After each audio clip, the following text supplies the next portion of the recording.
The 17 News at Sunrise podcast is brought to you by Clinica Sierra Vista.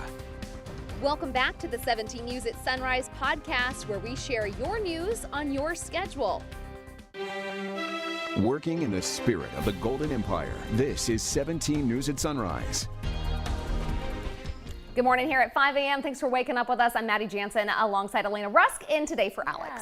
And a bit of good news from yesterday's record-breaking heat. State power officials saying peak demand for electricity hit a new all-time record in the afternoon, but there were no rolling blackouts thanks to customers' conservation efforts. Yesterday afternoon, a Phase 3 emergency energy alert was announced, one step below ordering the rotating blackouts. That was in addition to a flex alert that was already in place. Emergency alerts were sent to Californian phones, and the ISO tweeted last night, consumer conservation played a big part in protecting electric grid reliability. Unfortunately for today, another flex alert has been issued asking us all to conserve power yet again, especially between those hottest hours of 4 to 9 p.m. And while the power stayed on, Bakersfield and Shafter recorded their hottest temperatures ever for the month of September. Businesses suspended work for the day and schools canceled outdoor activities. In the Kern High School District, every outside program has been suspended. We suspended all activities today. For us, even outdoor band practice is a no-go. People are getting animals ready for the fair, and with that comes a practice session. That's even suspended for today. So today, because of the high temperature, we've suspended everything in the district.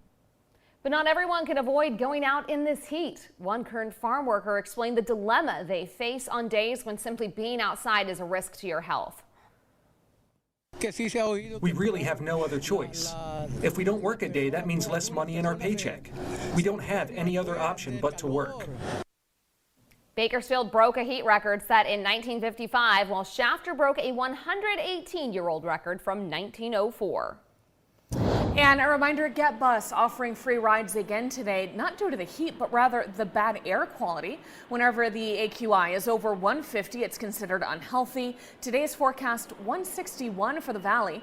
To check the air quality in your area, you can download the San Joaquin Valley Air Pollution Control District app for free on the App Store. Wildfires are happening across California during this heat wave, but damage from the route fire on Interstate 5 continues to be the big problem for motorists heading north back into Kern County. 2 northbound lanes of the 5 will remain closed as Caltrans assesses damage to retaining walls caused by the route fire. Again, you may remember this was near Castaic.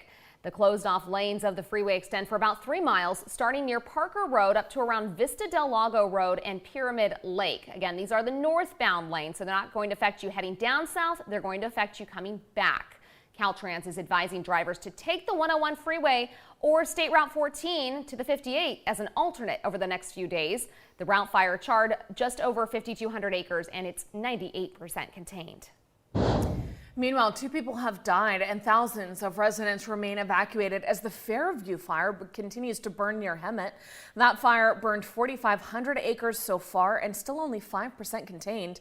At least 7 homes have been destroyed, but fire officials say that number is likely higher.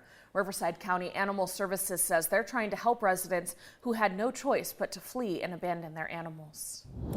The Radford fire burning in heavy timber south of Big Bear Lake scorched more than 900 acres, and it's only 2% contained. The San Bernardino County Sheriff has ordered evacuations as the fire moves toward Big Bear. Highway 38 remains closed in both directions. Some 350 firefighters are battling the Radford wildfire.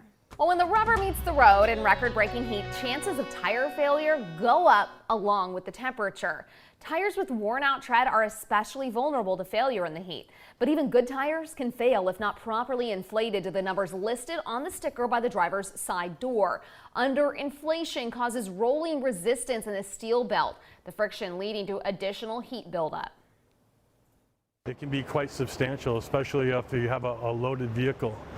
Say a half-ton pickup with a full load and a low tire, it is a recipe for disaster. It will destroy the bonding layers between the layers of rubber of the tire, and it will separate, and usually it will explode. And I saw nearly a dozen vehicles on the side of Highway 58 between Bakersfield and Tehachapi yesterday for some vehicle problem or another. Many of them probably tires. A warning sign for low tire pressure would be the car pulling in one direction. It also is important to make sure you are buying the right kind of tires for the climate. The tire's temperature rating will account for the expansion that happens with the heat. Meanwhile, in this heat, animal advocates stressing to not forget about your pets during this heat wave as well, of course. We've been talking about it all summer, but it's easy to think, oh, the kids are back in school. It's more like fall, right? No. If your pet is showing signs of overheating, this would be signs like excessive panting, discolored gums, mobility problems, or even leaving sweat prints on the ground. Owners are asked to get them to a vet right away. Also, make sure your pet has plenty of cool, fresh water. And if your pet has to stay outdoors, make sure they have shade, a fan if possible. Pets should not be left outside for longer than 3 minutes in heat like this. Bakersfield police have released new information about a standoff over the weekend in South Bakersfield. Officers responded to the home on Yellow Rose Court near Pacheco and Monitor Street on Sunday, looking for 51-year-old Manuel Gonzalez. Police say he was suspected of shooting at someone earlier in the day on Balboa Drive. Officers surrounding the home on Yellow Rose Court eventually executed a search warrant, but Gonzalez wasn't there. He was arrested later that night on Oregon Street. Gonzalez is charged with aggravated assault with a firearm and other charges. Also in our Crime Watch, a 15-year-old boy in Wasco arrested for allegedly owning a ghost gun. Deputies served a search warrant for an illegal weapons investigation at the home on 4th Street on Monday. They say they found a loaded 9mm handgun with no serial number, spent shell casings, and a live .223 caliber round as well. The boy booked into juvenile hall on several gun-related charges. 17 News is your local election headquarters. A series of community education workshops continue as county officials engage the public on a proposed 1-cent sales tax increase. It will appear as Measure K on your November ballot if you live in unincorporated Kern. The local control tax measure is one way to offset revenue losses to the county as property taxes from the oil and gas industry continue to decline. Recent surveys of voters in unincorporated Kern show strong support for maintaining and improving vital public safety related services like emergency response, crime prevention, and homelessness.